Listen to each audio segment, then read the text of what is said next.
Quer ajuda a mim? Não tem problema.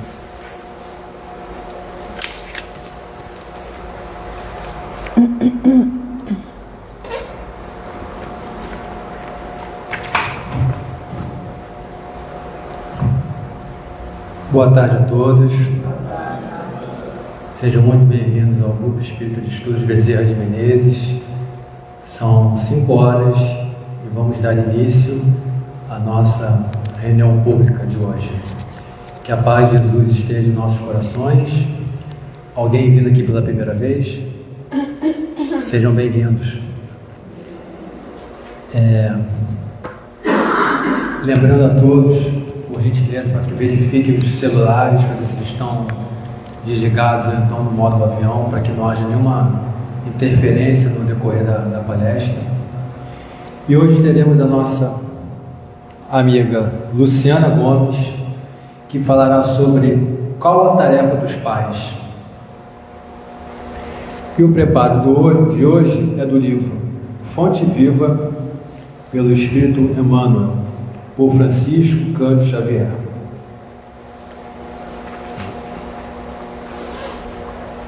Parentes. Mas se alguém não tem cuidado dos seus, e principalmente dos da sua família, negou a fé e é pior do que o infiel. Paulo, 1 Timóteo, capítulo 5, versículo 8. A casualidade não se encontra nos laços da parentela. Princípios sutis da lei funcionam nas ligações consanguíneas. Impelidos pelas causas do passado a reunir-nos no presente, é indispensável pagar com alegria os débitos que nos emanam alguns corações, a fim de que venhamos a solver nossas dívidas para com a humanidade. Inútil é a fuga dos credores que respiram conosco sob o mesmo teto, porque o tempo nos aguardará implacável, constrangendo-nos à liquidação de todos os compromissos. Temos companheiros de voz adocicada e edificante na propaganda salvacionista, que se fazem verdadeiros trovões de intolerância na atmosfera caseira, acumulando energias desequilibradas em torno das próprias tarefas. Sem dúvida, a equipe familiar no mundo nem sempre é um jardim de flores. Por vezes, é um espinheiro de preocupações e de angústias, reclamando-nos sacrifício. Contudo, embora necessitemos de firmeza nas atitudes para temperar a afetividade que nos é própria, jamais conseguiremos sanar as feridas do nosso ambiente particular com o chicote da violência ou com o emplasto do desleixo. Consoante a advertência do apóstolo, se nos falha o cuidado para com a própria família, estaremos negando a fé. Os parentes são obras de amor que o Pai compassivo nos deu a realizar. Ajudemo-los através da cooperação e do carinho, atendendo aos desígnios da verdadeira fraternidade. Somente adestrando paciência e compreensão, tolerância e bondade na praia estreita do lar, é que nos habilitaremos a servir com vitória no mar alto das grandes experiências.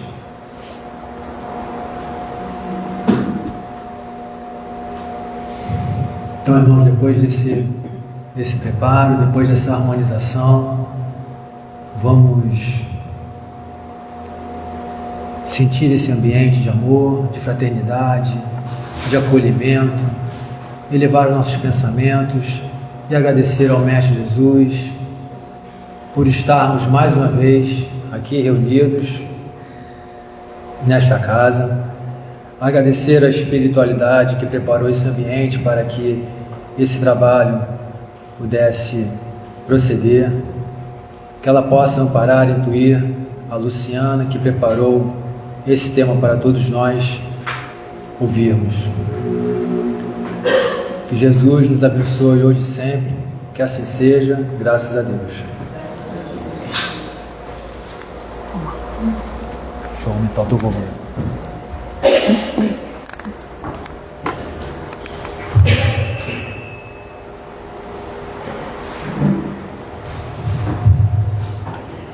Oi, boa tarde. Estão bem, né? Que bom. Sejam bem-vindos aqui. Espero que seja um momento proveitoso para todos nós. É uma conversa, né? Eu gosto sempre de pensar que eu não estou dando palestra. Eu estou conversando aqui entre amigos, né? Conhecidos há pouco tempo, conhecidos há mais tempo. Então, que seja proveitoso para todos nós, né? E eu fiquei um pouquinho assim, porque quando eu falei qual era o tema dessa conversa de hoje, eu estava com uma tosse, falei, gente, eu vou tossir lá na hora e vai dar ruim isso, né? Eu não posso nem rir. Falaram, mas qual que é o tema da tua palestra? Eu falei, qual a tarefa dos pais?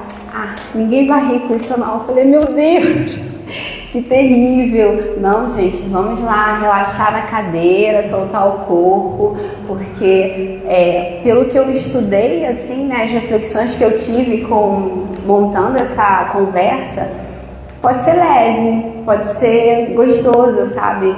Não quer dizer que não vai ser trabalhoso, mas pode ser mais leve. A gente pode respirar em alguns momentos e largar um pouquinho esse peso que traz, né, quando a gente pensa na nossa responsabilidade como pais. Então, eu quero muito pedir aqui a intuição, né, da espiritualidade e que possa sair da minha boca palavras ali, que eu seja um instrumento do nosso Mestre Jesus nesse momento, porque eu entendo que quando a gente vai falar desse tema, mexe com muitas coisas nossas, né? E alguns botõezinhos ligados ali à culpa, por exemplo, eles são ativados, né? São apertados. Então, que essa nossa conversa não seja para isso, para essa culpa, né? Para a gente ir para esse lugar de culpa, de repente, que paralisa a gente, mas que seja uma oportunidade da gente refletir, da gente ressignificar, da gente olhar com outros olhos para essa, como os espíritos trazem, né, para essa missão que Deus confia a gente, que são os nossos filhos, né? A gente recebe ali como nós sendo os pais. Eu vou só abrir aqui a palestra.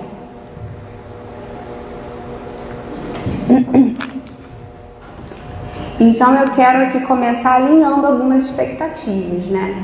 A tarefa ela é dos pais e a responsabilidade ela é de todos.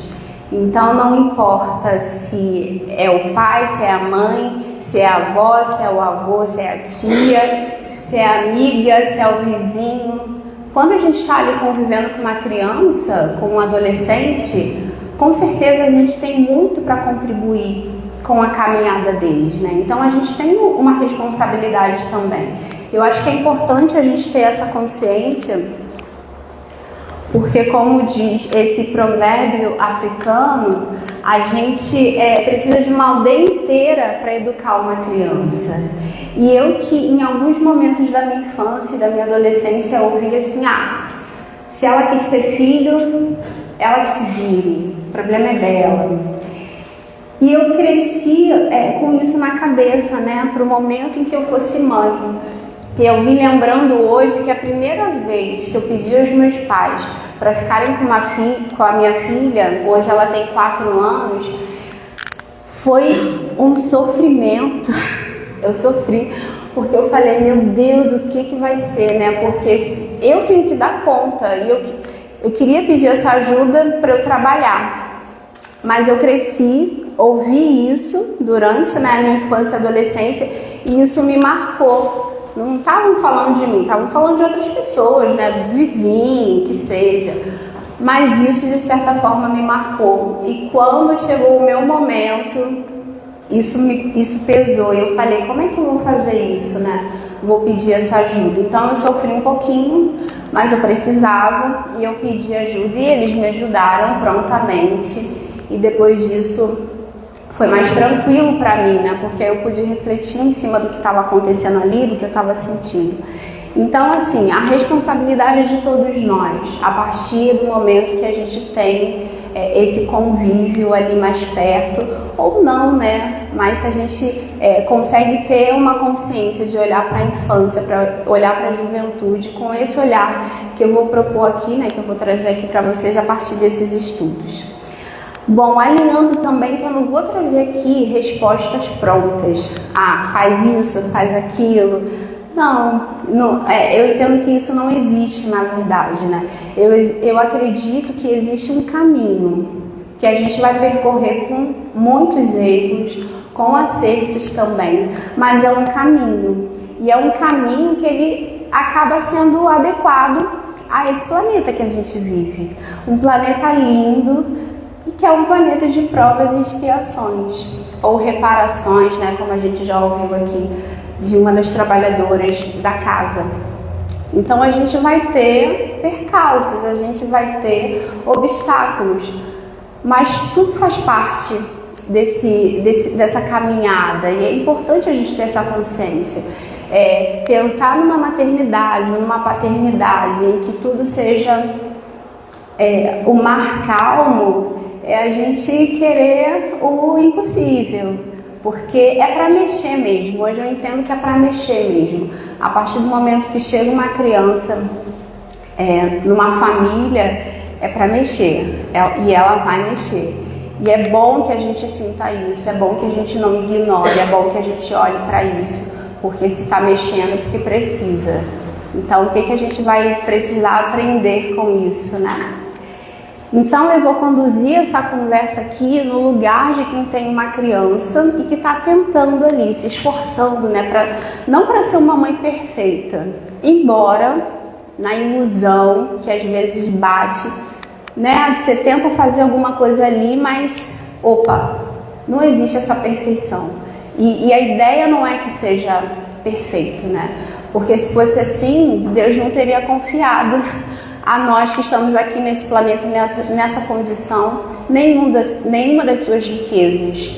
Ele teria, só nos mundos mais adiantados é que isso aconteceria. Não, mas se ele confiou a nós, ele sabe o que vai acontecer. E isso faz parte do nosso aprendizado, né?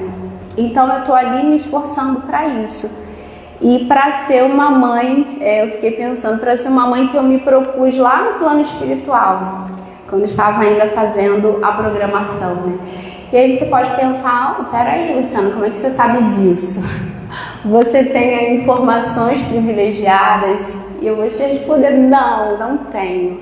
Mas só de pensar que eu estou aqui nessa casa, que a gente está estudando o Evangelho, que a gente se esforça para praticar o Evangelho fora daqui, não só aqui.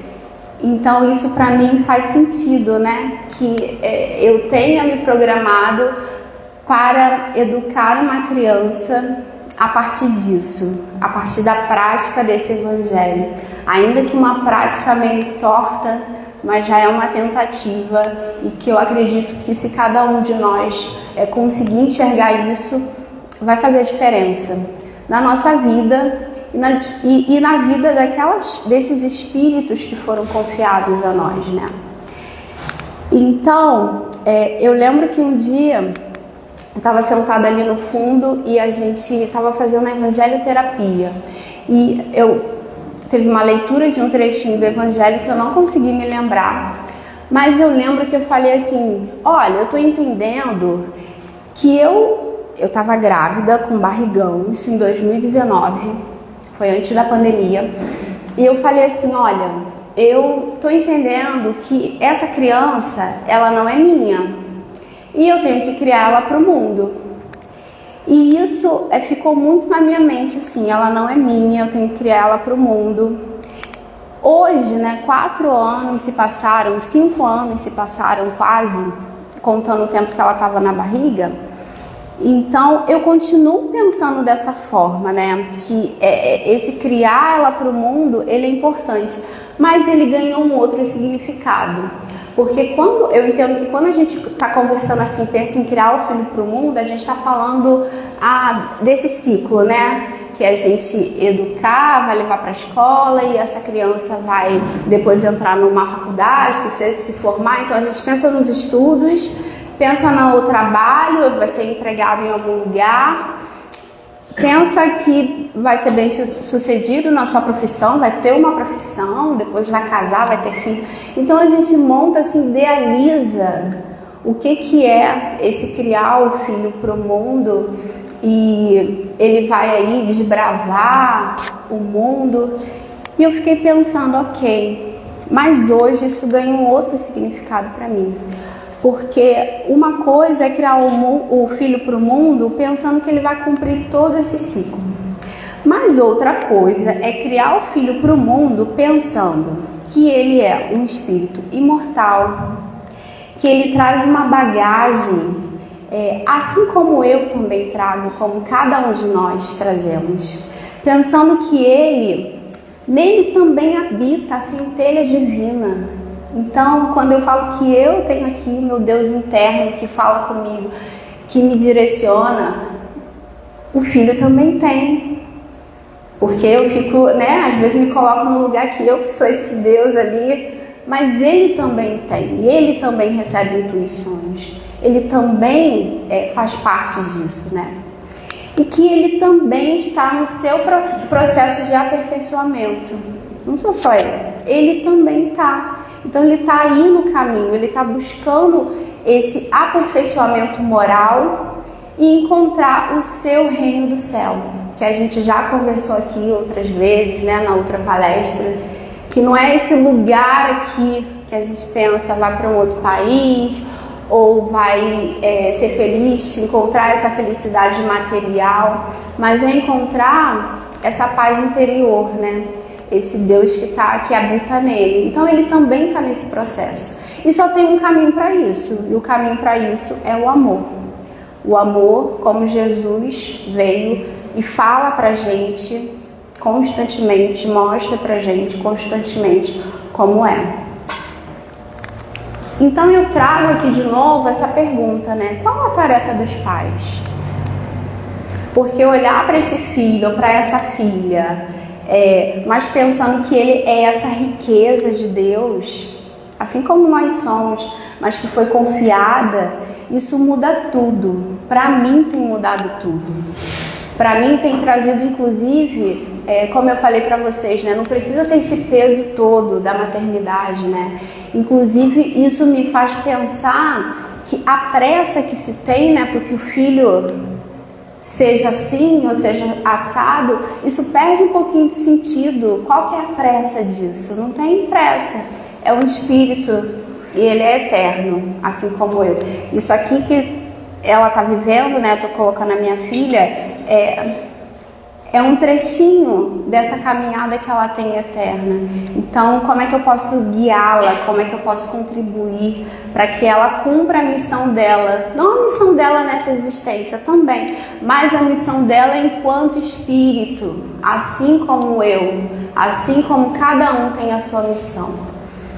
Então, qual que é, essa tarefa dos pais? Quando a gente vai lá no Livro dos Espíritos, na questão 208, os espíritos falam assim,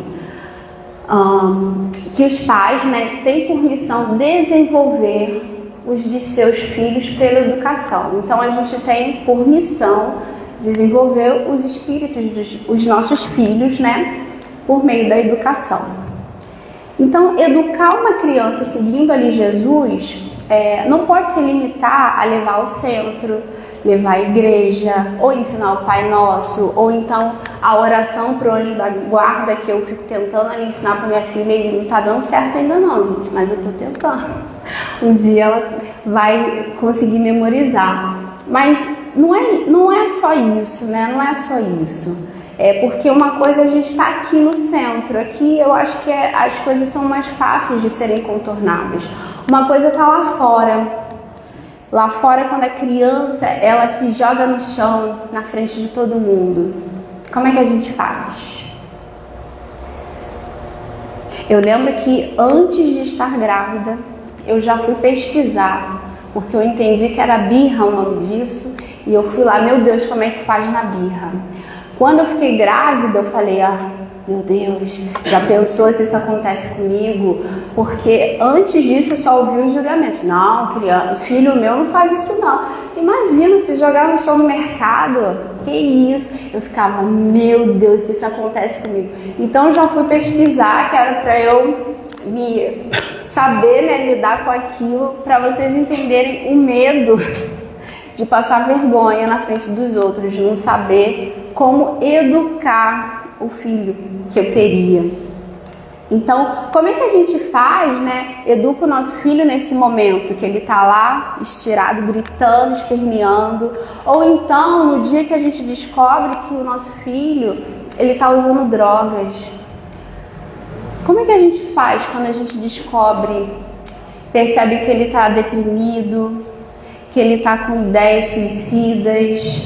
Como é que a gente faz isso, né?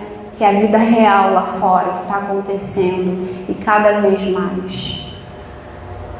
Então, nesse momento, eu entendo assim, o que eu percebo, né, o que eu já observei, que não faltam dedos apontando. Isso é falta de limites. Essa criança não recebeu limites, esse adulto não recebeu limites. E quando a gente vai olhar o que é limite, que tanto se fala, é você dizer não. Falei, dizer não. E aí quando eu fiquei grávida, que eu fui entender um pouquinho sobre isso, eu falei, bom, não é só dizer não. Colocar limites, porque pode ser isso, né? O nosso filho pode estar passando ali por uma questão, se a gente for pensar só aqui nessa existência, porque não teve limite. Pode ser isso, ok. Mas dizer não educa. Educar não é dizer não. A gente precisa de mais recursos, a gente precisa de um pouquinho mais, né? Eu lembro que na minha profissão, por exemplo, é muito comum as pessoas quererem saber a quantidade de comida que elas têm que comer, porque aí elas estariam comendo dentro do limite. Então a pessoa vai no consultório, sai com uma dieta e ela acredita que aquilo ali é o limite dela, que ela vai comer o que ela precisa, né? Só que assim, eu acreditava nisso também. Eu entrei na faculdade em 2005, me formei em 2008. Me formei acreditando nisso. Mas a lei é de progresso, graças a Deus a lei é de progresso. E aí outros estudos vêm, né? A ciência avança, o nosso entendimento vai mudando e hoje eu já entendo que não é sobre isso. Porque não tem como uma pessoa que está fora saber qual que é o meu limite. É meio assim, meu estômago, meus limites. O outro ele não vai saber. Aí o que eu entendo, né? Eu hoje como profissional, eu sou aquela pessoa que ajuda a entender quais são os limites. Mas não sou eu que dou os limites. Cada um tem o seu. E para cada um também vai contar a sua bagagem, né, as suas necessidades. Então, se a gente tem essa consciência, isso fica também mais tranquilo na hora de lidar com os filhos. Porque a gente deixa de ser aquele que aponta e coloca o limite, mas passa a ser aquele que acolhe e ajuda o filho a entender qual que é o limite dele, a respeitar esse limite. A partir do momento que a gente também respeita, a gente conhece e respeita o limite daquele filho quando ele é menorzinho, isso é mais tranquilo de fazer, né? Mas conforme vai crescendo, aí vai ficando mais difícil. Então, a gente precisa de outros recursos para ajudarem ali a gente a educar realmente os nossos filhos e principalmente educar, aí eu digo assim, educar com Jesus. Porque essa é a proposta, educar com Jesus. Como é que a gente faz isso?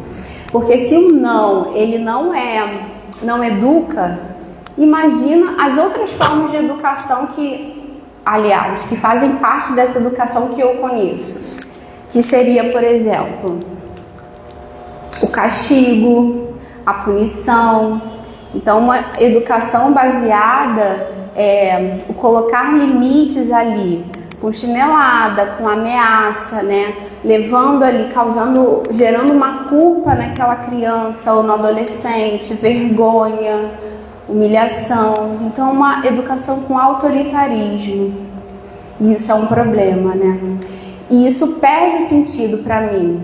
Isso perdeu totalmente sentido para mim se eu penso em educar com Jesus. Porque aqui, aonde que tem espaço para o amor? Se a gente já entendeu que um espírito, ele evolui, ele progride a partir do amor, né? Então, onde que tem espaço para o amor? E aí eu fui estudar, bom, ok, e de onde veio isso, essa forma de educar? Aí eu encontrei que vem lá dos padres jesuítas, que quando eles chegaram aqui no Brasil, eles trouxeram essa cultura. E eles encontraram os indígenas que não faziam isso com suas crianças e ficaram horrorizados, né? Mas essa prática, ela se perpetuou aí, né? Ela foi mantida por muito tempo, a palmatória, o cinto, ajoelhar no milho. Eu já até ouvi algumas pessoas aqui que me falaram que já pegaram alguma desses castigos, né? Eu não sei se pelo visto aqui também, né? Tá balançando a cabeça. Então, essa forma para mim não faz sentido, porque ela não me aproxima de Jesus, ela me afasta de Jesus. Se ela me afasta de Jesus, o que será que ela faz com meu filho? A partir do momento que ele está sendo educado dessa forma. Então, se a nossa intenção, porque assim, se a gente for conversar, né? Mas eu preciso corrigir essa criança, eu preciso corrigir esse adolescente, eu quero que ele se torne um homem, uma mulher de bem, que tenha valores. Então, se a nossa intenção é impedir que os nossos filhos se desviem, que eles sejam respeitosos, mulheres e homens de bem, será que é esse o caminho mesmo? Será que esse é o caminho que a gente tem para conduzir essa educação? Um caminho que aí eu trouxe para vocês, né, que seria de amor. Qual a coerência disso? Aonde que isso encaixa? Tem muita gente, claro, que tem um discurso de mas tapa de amor não dói, né? E eu tenho certeza que ninguém aqui mais pensa nisso. E eu tô assumindo que a gente já entendeu que essa forma não educa. Eu estava até conversando em casa, eu falei assim, gente, mas se isso educasse, os presídios, eles estariam esvaziados. Porque quem está lá apanha fora, apanha dentro. Mas não é isso que a gente vê. A gente vê cada vez mais lotações, né? E maus tratos e lotações. E um ciclo que a gente precisa romper. E a gente vai romper quando a gente entender como é que a gente vai colocar o amor nessas relações em que nós estamos responsáveis pela educação daquele espírito nessa existência, que é um momentinho na existência dele, né? E aí, isso aqui não é educar, isso é agressão, isso é violência contra um serzinho, geralmente é criança, né? Um serzinho que é muito mais fraco do que a gente. Porque se a gente for falar de birra, nossa, será que a gente também faz birra? Quando uma coisa acontece, a gente é contrariada, a gente cruza o braço, bate o pé, não quero mais, não vou fazer mais. Talvez a gente não se jogue no chão, mas tenha muita vontade. Mas não se joga porque, né, tá ali já cheio de máscara, cheio de disfarce. Mas a nossa vontade interna era de fazer isso. Então, como é que a gente pode condenar assim, né? Aí eu dou um passinho atrás e paro para refletir antes de julgar, antes de condenar. Então, vamos voltar aqui. E uma coisa importante, tá, gente? Estou falando isso, mas vejam bem. Embora eu tenha uma filha de 4 anos, eu tenho um irmão que ele é 10 anos mais novo do que eu. E eu tenho um afilhado que ele é meu afilhado desde a minha adolescência. Então, vocês imaginem o que eles já passaram comigo. Então, castigo, com certeza isso já aconteceu muito. Então a gente volta aqui para o Livro dos Espíritos, já que esse não é o caminho e que a gente quer que os nossos filhos se tornem homens e mulheres de bem, o que os espíritos trazem pra gente, né? Aí Kardec pergunta: qual o meio prático mais eficaz que tem o homem de se melhorar nesta vida e de resistir à atração do mal? Não é isso que a gente quer? Que aconteça com eles? E os espíritos respondem: conhece-te a ti mesmo. Aí quando eu li isso, eu falei: meu Deus, porque a gente vem estudando isso aqui na casa, mas isso não serve só para mim, isso serve também para minha filha. Embora ela tenha 4 anos, ela não vai estar aqui estudando, apesar dela participar, né?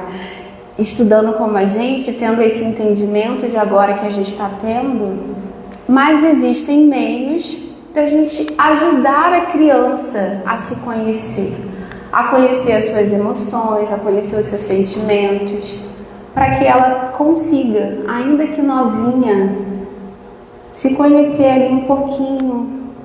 E isso vai ser importante lá na frente, sabe? Não tem pressa. Não é essa expectativa: ah, meu Deus, ela não vai mais fazer a birra. Não, ela vai fazer a birra quantas vezes forem necessárias. Mas a partir do momento que eu ajudo ela a entender o que está acontecendo e a se regular, eu também ajudo lá na frente o entendimento dela. E eu também me ajudo enquanto mãe a entender que tem algo por trás daquela birra, que não é só uma malcriação, como colocam, né? É uma criança se expressando da forma que ela pode, que ela consegue, e muitas vezes pedindo ajuda, pedindo socorro. E aí, se a criança está assim, pedindo ajuda, pedindo socorro, né, eu fico vendo uma fogueira com labaredas enormes. E aí, o que eu vou fazer? Eu vou jogar mais lenha? Vou jogar mais fogo? Vou jogar mais combustível? Vou jogar álcool? O que vai acontecer? Essa labareda, ela vai ficar ainda maior, né? Então, se eu quero apagar aquele fogo daquela fogueira, eu preciso ir com meios que apaguem o fogo. Agora você imagina, uma criança tá lá fazendo uma birra, se jogando no chão, gritando. Se eu chego para ela, eu grito com ela, eu bato nela, eu tô ajudando a baixar a labareda ou tô aumentando? Tô aumentando a dela e a minha, porque aí pega fogo em tudo, né? A gente perde o controle, na verdade. Então é importante a gente ter esse olhar, né? E tem uma coisa que ajuda muito a gente a conhecer, a lidar com isso, que é reconhecer e aceitar que quando uma criança ela chega no mundo, ela passa por etapas no seu desenvolvimento. E o que acontece é que a gente, vou falar por mim, tá? Eu sempre tive medo de criança. Porque pra mim, criança, eu chegava a dizer isso. Horrível, gente. Eu falava assim: gente, criança é cruel. Mas o que eu queria dizer com isso? É que a criança, ela fala sem filtro. Ela fala sem máscara, né? Ela fala ali. E se ela ouviu em casa, ela vai falar. Ela não tá pensando como eu. Então ela fala, e eu dizia isso. Hoje eu entendo, a criança não é cruel. Ela só está ali no momento do desenvolvimento dela em que ela não está nem pensando no que ela está falando, né? Ela está falando. E a gente tende a olhar a criança e ver um adulto. E a querer que ela se comporte como um adulto. A querer que ela tenha a maturidade de um adulto. E isso não vai acontecer. Ah, Luciana, mas não é um espírito e já traz as suas más tendências e tudo mais? Sim, é um espírito e traz as suas más tendências e as suas virtudes também, porque ele não é uma coisa só, né? Ele traz os dois lados ali. Mas ele passa por um processo que é o da reencarnação num corpinho, um corpinho pequeno, um corpinho que não está maduro o suficiente, inclusive o seu cérebro.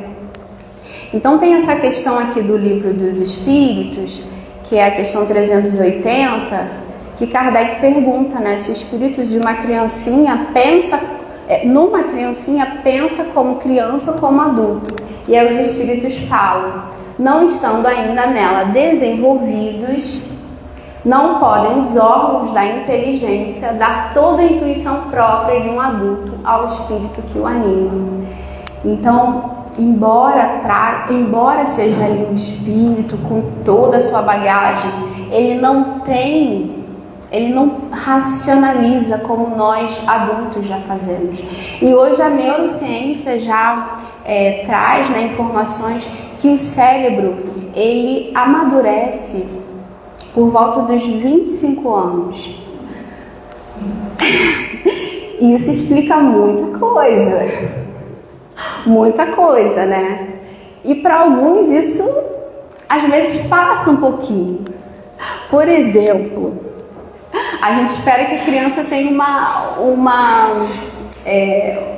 uma maturidade emocional que muitas vezes o adulto não tem, mesmo depois dos 25, gente. E aí teve um dia lá em casa, foi um dia muito difícil. Eu tenho um pouquinho de vergonha de falar dele, mas foi um dia muito difícil. E que a criança, ela estava descompensada.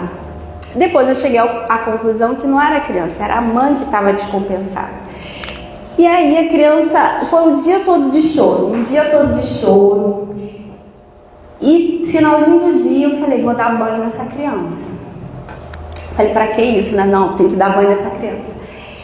Aí eu sentei no sofá antes e falei, Deus, eu não tô bem. O meu corpo parece que tá em brasas. Eu não tô bem. Eu falei, Deus, mas eu tenho que dar banho nessa criança. Por favor, me ajude. Aí a gente foi pro banheiro. Só que a menina chorava, tirava a roupa, chorava. E a menina chorava. E eu assim, caraca, essa menina tá chorando muito. Eu já tava... A minha sorte é que eu conversei um pouquinho lá com Deus. E isso deu uma aliviada. Então, quando a gente estava no banheiro e ela chorando e eu não sabendo mais o que fazer, a reação foi mais amena. Eu simplesmente virei para ela e falei, minha filha, eu também não tô aguentando. Eu já fiz de tudo, eu não sei mais o que fazer. Eu não sei como lidar, não tô conseguindo te ajudar. Eu também quero chorar. Eu também quero gritar. Aí o que eu fiz? Eu gritei. No banheiro. Aí eu pulava e ela ficou me olhando, né? Com a butuca de olho aberta, me olhando. E eu lá me deu a mão, pulamos juntas. Gritando e pulando juntas. Só sei que daqui a pouco ela estava rindo. Aí eu terminei de dar o banho e falei, deu certo. Deu certo, ela lá tomou banho. Quando saímos do box, fui botar a roupa, começou tudo de novo. Eu falei, não é possível. Mas eu já estava mais calma, porque a adulta aqui, com mais de 25 anos, não conseguiu se regular emocionalmente. Mas ela exige que a criança faça isso. Não tem sentido isso, gente, não vai acontecer. Então, se acontece também com adulto, imagine com a criança, que o cérebro está lá ainda amadurecendo e ela tem aí até os 25 anos, em média, para conseguir realmente não ter as reações, né, impulsivas, como a gente vê não só na criança e também vê no adolescente. Isso explica muito. E aí a gente acha que é um desrespeito, é uma falta de educação. Não. Faz parte do desenvolvimento. Ela vai chegar lá. E isso, de certa forma, tenha paciência, tenha tolerância, ajude essa criança, esse adolescente a se regular e não piorem mais as coisas, né? Não coloca mais fogo ali nessa fogueira. Ajuda a acalmar, ajuda a respirar. E eu entendo que isso é muito difícil. Por quê? Porque a gente vive num meio em que exige da gente que a gente tome uma atitude. E geralmente a atitude é essa punitiva, é essa de reprimir, né? Eu lembro de uma mãe conversando comigo aos prantos e dizendo, eu bati nela. Eu falei, mas por que você bateu nela? Porque se eu não bater, dizem que eu não estou fazendo nada, eu não estou educando a minha filha. E aí ela chorou de um lado e eu chorei do outro. Porque eu falei, meu Deus, a que ponto que a gente chega? Que ao invés da gente ir lá e acolher a filha e a mãe, que também está descompensada, a gente exige, né, e coloca o dedo falando, você tem que bater nessa criança. Como é que, né, onde a gente está colocando as nossas frustrações, o nosso descontrole? Então, isso aqui deixa a gente, caramba, não tem como exigir de um espírito que está num corpinho de criança que ele haja como um espírito que a gente imagina já com acesso ali à razão. Não tem como, isso não vai acontecer. Então, esse estudo também me ajudou a pensar um pouquinho nisso. Baixa a sua bola, as suas exigências. Hoje a gente sabe que está encarnando e reencarnando uma leva de crianças que tu olha assim pequenininho e fala, meu Deus, não é possível que essa criança está falando isso, está pensando isso, está agindo dessa forma. Mas ainda assim a gente precisa ter isso em mente, que ela precisa da nossa ajuda para se regular, ela precisa do nosso direcionamento, que ela não vai se educar sozinha. E isso é muito importante a gente pensar. Então existem aí estudos, né, da neurociência mostrando isso, e isso nos ajuda a não exigir dos nossos filhos ou das crianças e adolescentes que fazem parte do nosso convívio mais do que eles podem dar. Isso ajuda a gente a dar um passinho atrás, sabe? E também muda o nosso olhar para esse ser, né? Ele não está fazendo ali de propósito. Ele não consegue fazer diferente ainda. E o próprio corpo dele é um impeditivo para isso, até que ele consiga realmente esse amadurecimento. E aí, a gente avançando mais um pouquinho aqui, eu trouxe uma outra reflexão para a gente. Quando a gente vê a criança ou o adolescente numa situação dessa, mais complicada, mais desafiadora para quem está ali, e a gente briga, a gente grita, a gente bate, né? A gente pune de alguma forma, castiga, ameaça. Qual que é a nossa real intenção quando a gente faz isso? Será que a gente está realmente educando? O que vocês acham? Será que a gente está conseguindo passar a nossa mensagem? Porque é aquilo, né? A gente está com uma boa intenção, que é fazer dos nossos filhos homens e mulheres de bem. Mas quando a gente tem uma atitude dessa, se a gente parar para pensar, será que é isso que ele está entendendo com essa nossa atitude? Será que é isso que ele está assimilando? Será que é realmente o que eu estou passando?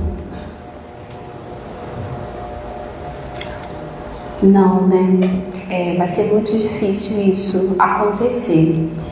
E às vezes a gente não consegue atender a necessidade daquele ser que está ali com a gente. Porque a gente está tão autocentrado. Não, eu que fui tratada dessa forma, eu que fui desrespeitada. A gente está tão autocentrado que a gente não consegue atender a necessidade daquele que está ali. Eu digo que existe assim, existe a razão e existe a necessidade. Ok. Na razão a gente vai, né, ficar ali, não, isso não é certo, tá fazendo, Eu estou usando muito esse exemplo da Bia porque talvez seja o que eu mais viva, né, assim, agora nessa fase que a minha filha tá. Mas aí cada um aqui pode trazer à memória alguma situação que já tenha passado com criança, com adolescente. Então eu tô ali pensando, né, eu vou simplesmente pegar e tratar a criança daquela forma. Eu acho que eu me perdi no meu raciocínio.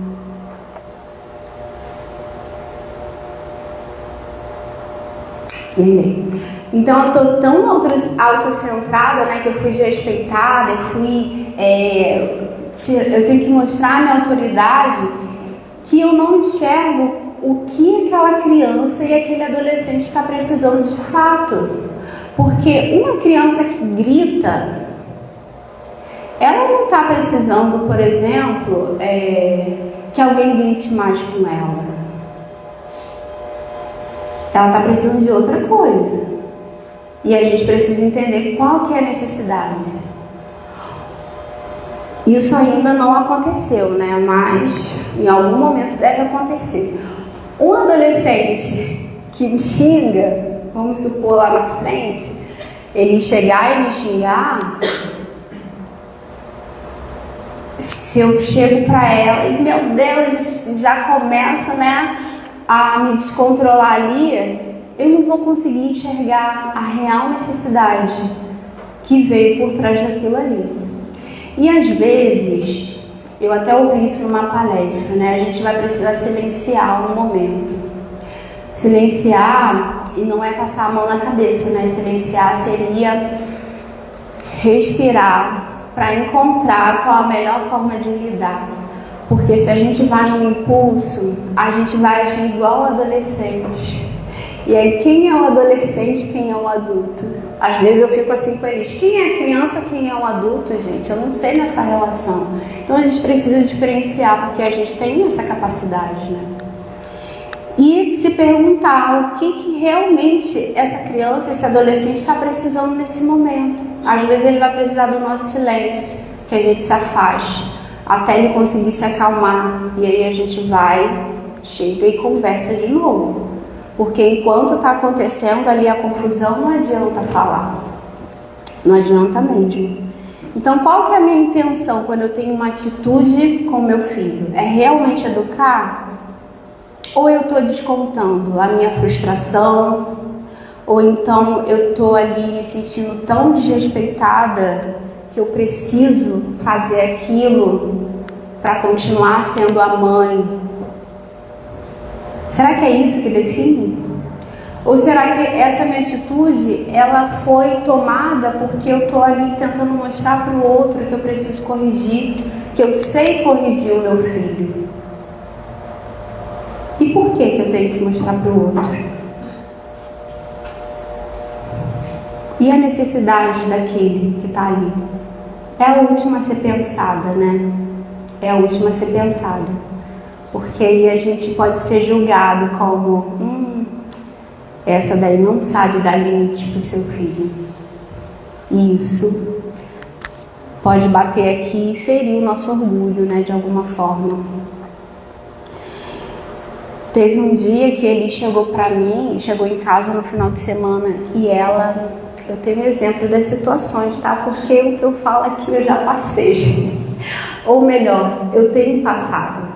Então ela chegou em casa no domingo à noite e aquele corpinho, na época tinha 3 anos, eu lembro até hoje, ela sentada no chão, brincando sozinha, mas a cada frase um palavrão. Cada frase um palavrão. E eu levei um susto, eu falei, meu Deus, o que aconteceu? Em casa ela não é exposta a isso, mas ela estava ali, cada frase um palavrão. Eu fiquei tão descompensada,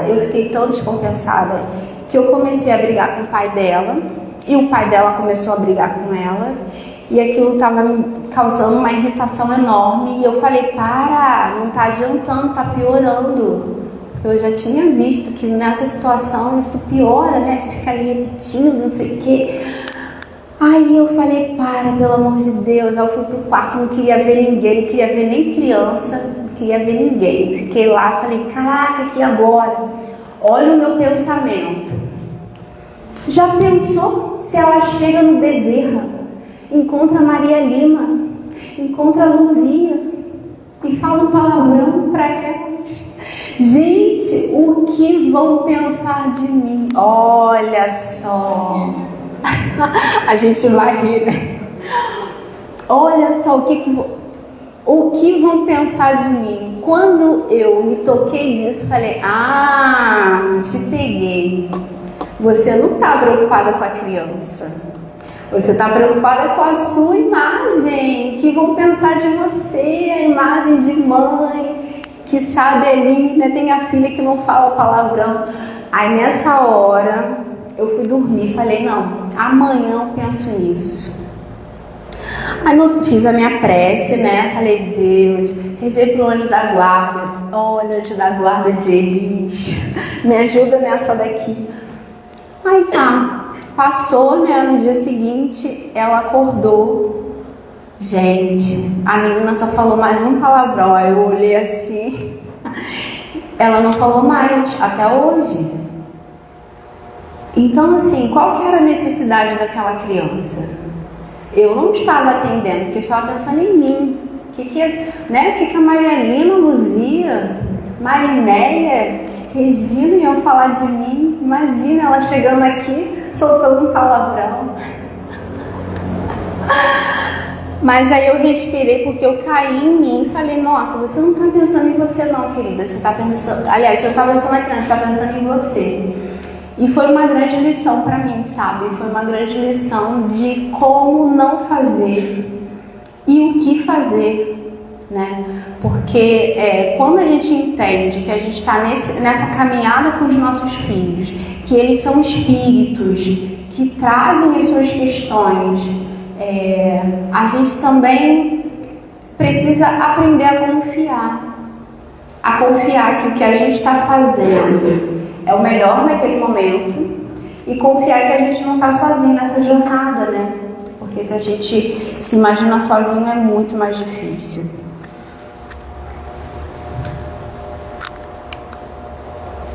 Então é nessa fase, né, ali da infância e da adolescência também, apesar de que é um pouquinho mais difícil, mas acontece, a gente consegue então reformar os caracteres, né? Então ajudar essa criança moralmente, com ensinamentos morais, né? E os espíritos colocam isso como uma missão sagrada. E eu falei, nossa, missão sagrada, é uma missão sagrada que nós temos, sim.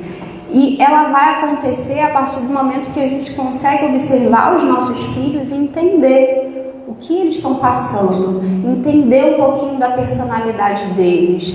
Porque aquilo que a gente vê como um horror, como uma coisa muito difícil, como um defeito, pode ser um dom. Eu vi uma palestra de um homeopata que ele coloca como dom desmedido. Então a criança, ela é muito controladora, vamos dizer assim. Ele dá até o exemplo de uma criança que ficava o tempo todo abrindo e fechando as gavetas da casa, abrindo e fechando as gavetas. E a mãe ficou enlouquecida.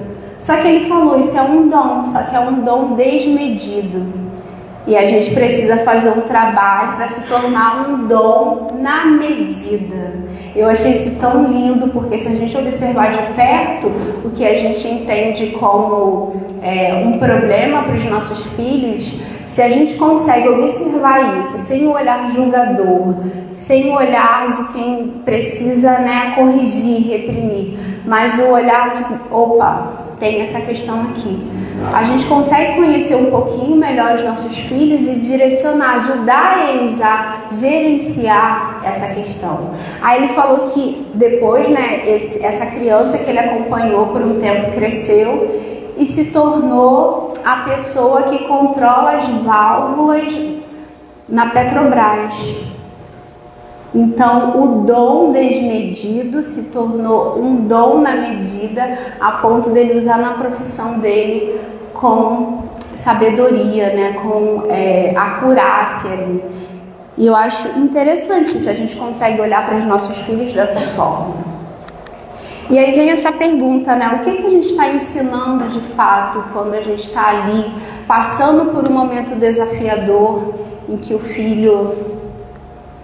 Vou usar os meus exemplos. Tá se jogando no chão, tá gritando, tá falando palavrão, está acusando, né, os pais, aí já pensando nos filhos mais na adolescência ali, tá super questionador, tudo reclama, tudo questiona, tudo aponta. As nossas atitudes, o que elas estão ensinando de fato para essa criança, para esse adolescente? Quais valores que eles estão ali aprendendo com a minha fala? O que eu estou passando realmente? E aí, para finalizar, eu trouxe um texto, né? Não é um texto, mas assim, um caso que o Kardec narrou lá na Revista Espírita em 1864. E assim, apesar de ser de 1864, é bem atual e bem frequente. Ele fala de um caso de uma criança em que os pais tentavam corrigir essa criança, sabe? Colocar ela ali direitinha, porque essa é a missão dos pais. E eles falavam assim, um dia esses pais trouxeram um doce para essa criança e falaram: você vai comer se você for boazinha. E aí, o que a gente está ensinando de fato para essa criança? Você vai comer se você for boazinha. No outro exemplo, ele fala que é a primeira lição de gulodice, né? Ele traz. Mas eu acrescentaria também que é a primeira lição de interesse, né? Aí lá na frente a gente fala: nossa, meu filho é tão interesseiro. Você vai comer se for boazinha. Quem está ensinando isso, né? Quantas vezes eu já ouvi assim: criança manipula, essa criança está manipulando. Aí no primeiro exemplo que eu vi com Elis, falando assim, foi uma situação em casa mesmo, tá? E aí falando para ela que ela precisava fazer tal coisa, ou era um abraço, ou era beijo, alguma coisa assim. Que aí ela ia ganhar algo, ou ia em algum lugar. Eu falei assim, engraçado, né? Aí daqui a pouquinho tá falando que a criança é manipuladora. Quem tá ensinando isso para essa criança? Porque pode ser que a criança traga isso, porque a gente já viu, né? Um espírito traz sua bagagem. Mas quem tá apertando o botãozinho, o gatilho, o famoso gatilho, quem tá ali despertando isso? Se a gente está aqui para educar, com valores, a gente precisa estar atento às nossas falas. Não é que não vai acontecer, mas estejamos atentos para a gente não repetir, para nos corrigirmos. Então, primeiro, eu fico pensando que a gente precisa se corrigir para poder corrigir essa criança.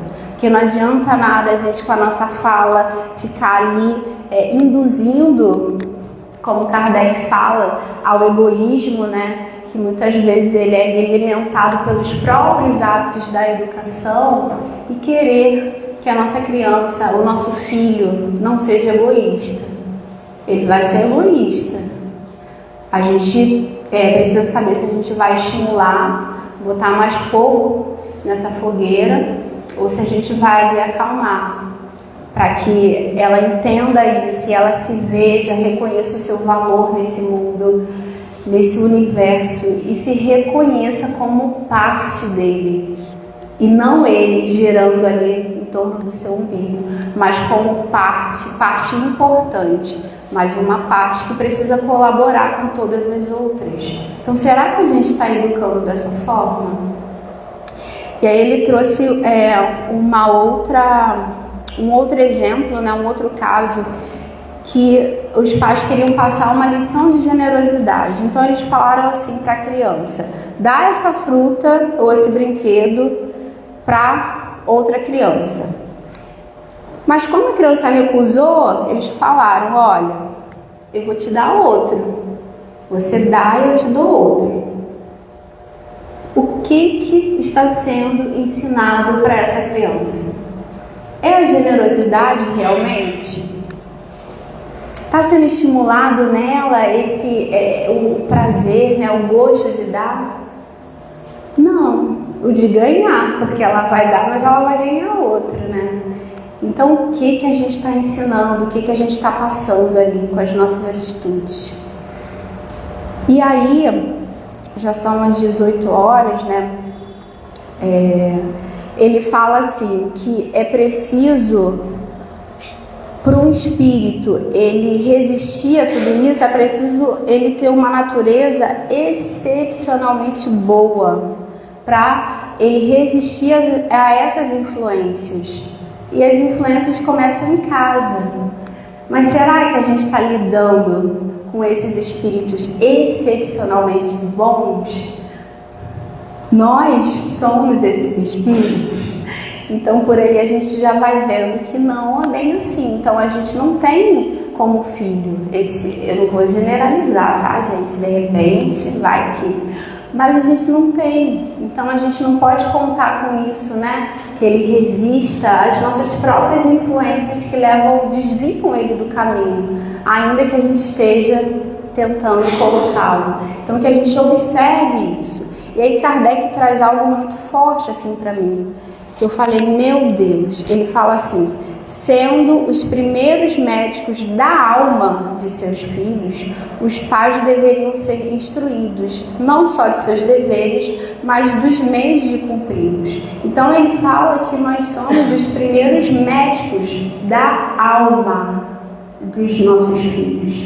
E como é que a gente vai conhecer a alma dos nossos filhos? Se a gente está descompensado como eles, né? Não está conseguindo se regular como eles. Então a gente precisa dar um passinho atrás e respirar para a gente conseguir realmente desempenhar esse papel que a gente tem.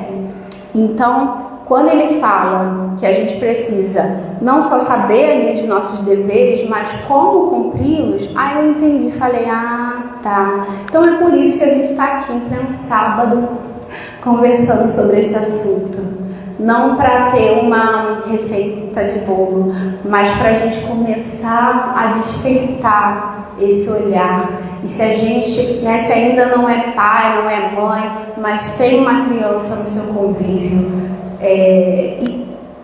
é importante a gente ter esse conhecimento e começar a despertar para isso, porque assim a gente vai voltar lá naquele primeiro slide, a gente vai fazer parte dessa aldeia necessária para educar uma criança. E é uma rede de apoio super importante que hoje eu, como mãe, entendo que ela é necessária para a gente conseguir dar conta, entre aspas, porque sozinha é muito difícil, gente, é muito difícil. Então, que todos nós aqui possamos, a partir dessa pequena reflexão, desses poucos minutos que estivemos aqui, refletir como que a gente pode fazer parte dessa aldeia e ajudar realmente, efetivamente, contribuir para a educação das crianças que estão ao nosso redor, dos adolescentes também, que passam por uma fase difícil no desenvolvimento, porque são espíritos, quando desdobrados, têm consciência disso, mas voltam então nesse corpo que limita eles. Então, como que a gente pode ajudar? Como que a gente pode contribuir? Isso é fácil? Não é fácil. Mas a porta ela é estreita, então é bem trabalhoso. Mas aí a gente vai com Jesus. Com Jesus não tem erro. Com Jesus as coisas ficam mais leves, ficam mais alegres. Com Jesus a gente consegue dar conta do que a gente precisa dar conta. Não é do que os outros esperam que a gente dê conta, mas do que a gente precisa realmente fazer para contribuir com essa existência que foi confiada, esse pequeno pedaço dessa existência que foi confiada a nós. Então a gente vai com Jesus, porque com Ele o jugo é leve, o jugo é suave e o fardo é leve. Olha, mesmo escrevendo eu troquei, mas é isso, a gente vai com Ele, porque com Ele o jugo é suave e o fardo é leve. E por experiência própria eu posso dizer que realmente traz uma leveza maior. Então, que a gente consiga ter força, ter coragem e de romper, sabe, com tudo isso que foi trazido pra gente, mas que mais afasta a gente dessa educação com amor, com respeito, com dignidade, aquele espírito que chegou ali na nossa família. E a gente possa se aproximar cada vez mais de Jesus. E assim eu tenho certeza que os nossos filhos, os filhos dos nossos amigos, dos nossos vizinhos, os netos, enfim, eles vão também conseguir andar por esse caminho, que é o caminho do amor, que a gente tanto quer, para que eles realmente consigam, né, ser homens e mulheres de bem, assim como nós estamos buscando. Então, muito obrigada a vocês aqui pela presença e também pela paciência, pela atenção, e é isso. Boa noite.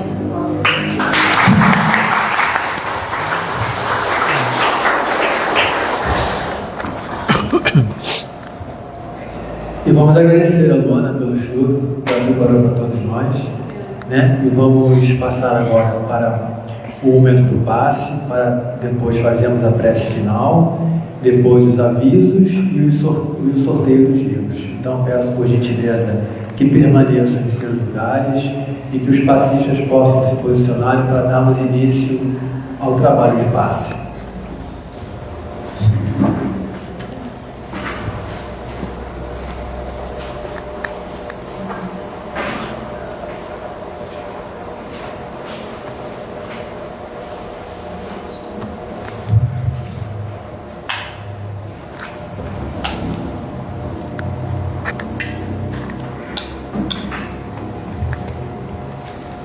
Pensando em Jesus,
graças a Deus.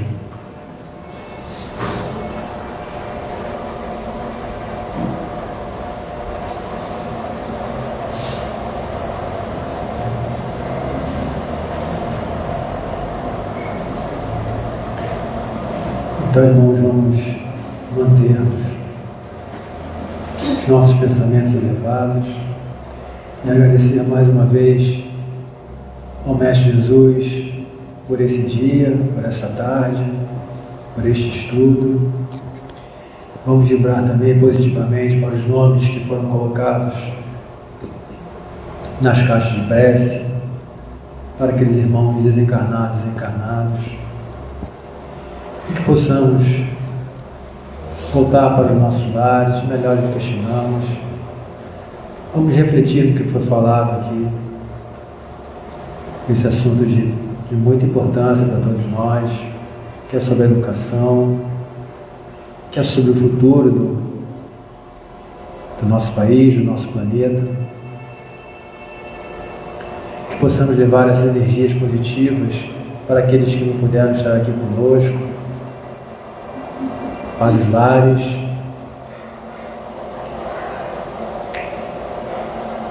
Que Deus nos abençoe hoje e sempre. Que assim seja, graças a Deus. Karen, antes de você desligar, deixa eu falar uma coisa. Deixa eu comigo rapidinho. Ah, já desligou.